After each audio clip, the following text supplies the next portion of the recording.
So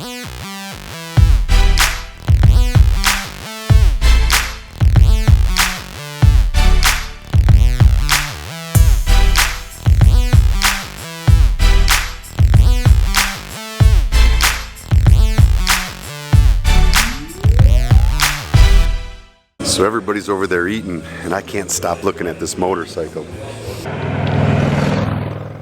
I am Adam Sandoval, and today we look at the all-new Indian Challenger.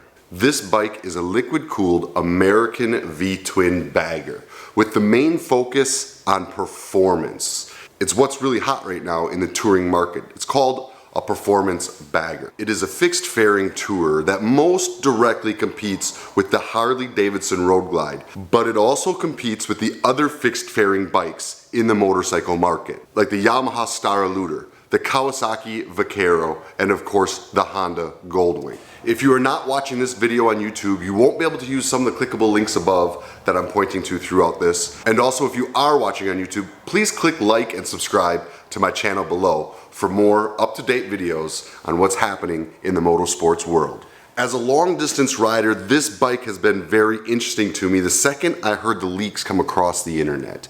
And I was super excited to get invited by Indian to a very elite group and reveal party about 2 weeks ago out on the California coast. This small group of about 20 or 30 riders invited out for the first look and first ride at this motorcycle consisted of some of the best motorcycle journalists in the entire world. They came from places like Australia and Germany, really all across the world. I was absolutely honored to be considered one of the top 20 riders they wanted to bring in to share their thoughts on this bike. This unveiling of the motorcycle to us happened at Carrie Hart and Pink's house, in their motorcycle garage, if you will. And that's something I really liked about the feel of this project from the very beginning. It felt very motorcyclist or biker-esque. We weren't in some big Taj Mahal with some big announcement. We were inside a professional motorcyclist garage when we all got our first look at it. After that unveiling, we took a nearly 500-mile ride up the coast of California, from Santa Barbara to Monterey and back.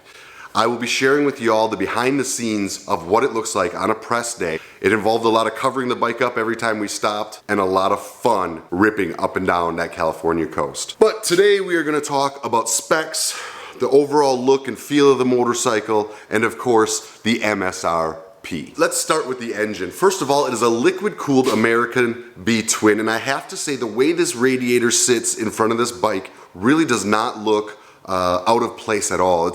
You hardly even notice it. It's very well engineered and put in there elegantly. They claim that the 60-degree V-twin is putting out 122 horsepower to the rear wheel and 128 foot-pounds of torque. That is by far leading any American V-twin touring motorcycle by a long shot. For more information on the type of power this engine makes and exactly how it's doing it, click this link to my Power Plus review video. Another interesting thing about this liquid-cooled engine that Indian has put out is that they made it very clear to us that they are not stopping their air-cooled lineup.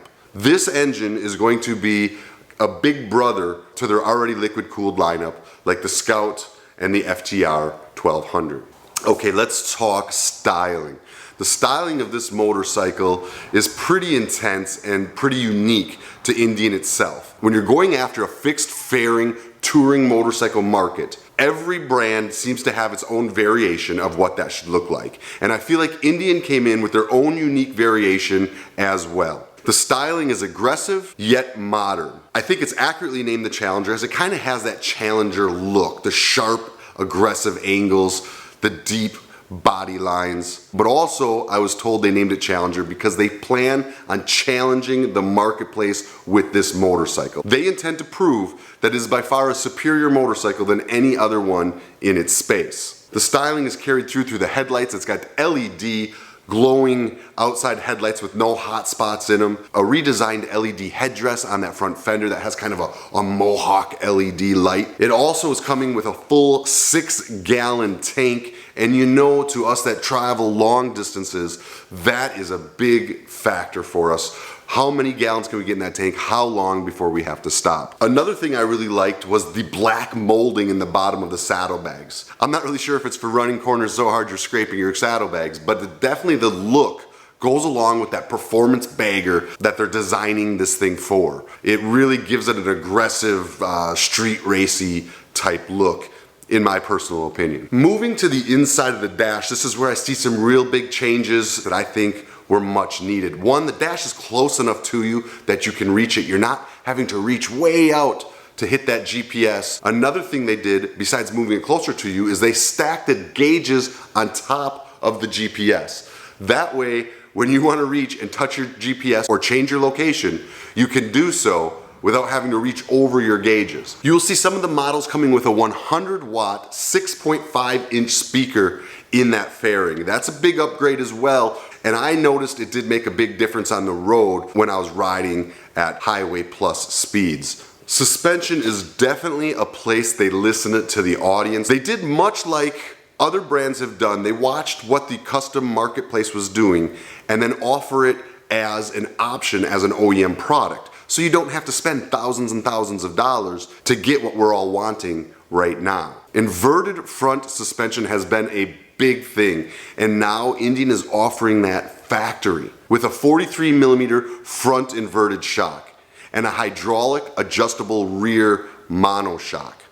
Speaking of monoshocks, let's talk about the frame. The frame is, as you've come to expect with Indian, an all aluminum frame. This cast aluminum frame is leaving the bike more rigid and more sturdy when you're digging it down into the corners. Along with that monoshock frame, you're seeing a lot of manufacturers go to. They're getting rid of the two shocks on the back. They're going to a single monoshock and a rigid frame, and that is giving the performance that people are trying to push these baggers to every day. And frankly, you're pushing a heavier bike and trying to make it do performance style riding.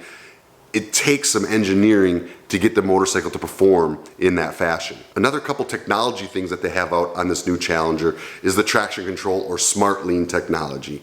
And I will tell you, I tried it a little bit while I was riding and I was actually fairly impressed. Full traction control and also an assist for when you're leaning into corners should your back end start to slide out.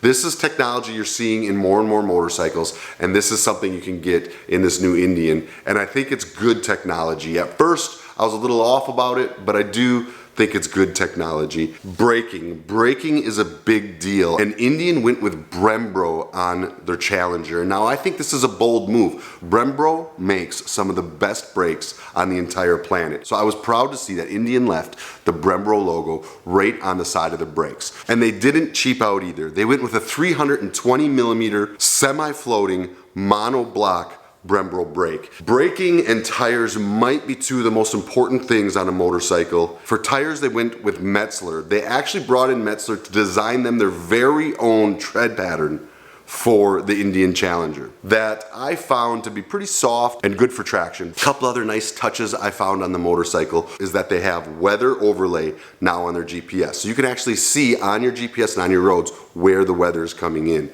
That's a nice feature. Y'all have seen me for a long time use a phone with a weather app and using my GPS at the same time. Having it built into your GPS I think is a wonderful thing. It also has standard locking saddlebags, tire pressure monitoring systems, power adjustable windshield up and down, and another little nice feature I saw they added is a puddle light. There's actually a light that shines up underneath this bike when you go to park it. Lets you see what's going on the ground where you're putting your foot down.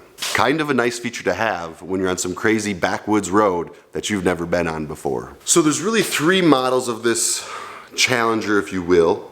You've got the Challenger, which is going to come much more standard than the other two trim levels, which is the Dark Horse and of course the Limited. None of these bikes are coming with a tour pack standard. The Dark Horse comes with no crash bar or engine guard. Plus they have two other trim packages, the Touring and the Rogue. The Rogue is more of the performance, fits nicely with the Dark Horse. It's a different intake and exhaust and stuff like that.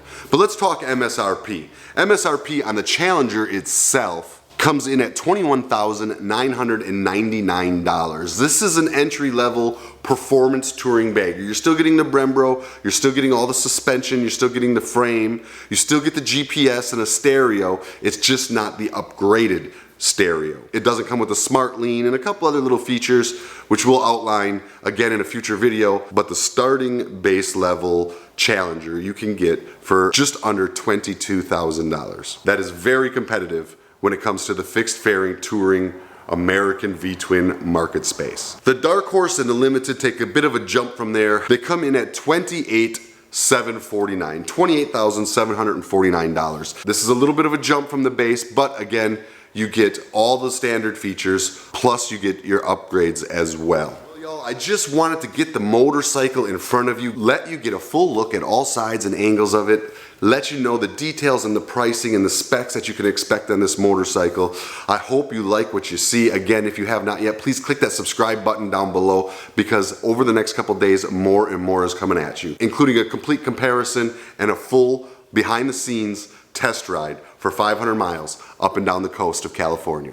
I hope you all enjoyed this video as much as I enjoyed making it for you. Pretty proud of having some new innovation in the American V-twin space, targeted directly at what the custom market has been doing for now a couple of years. Good job, Indian, on getting ahead of the curve. I look forward to sharing with you exactly what this motorcycle does on the street coming at you soon.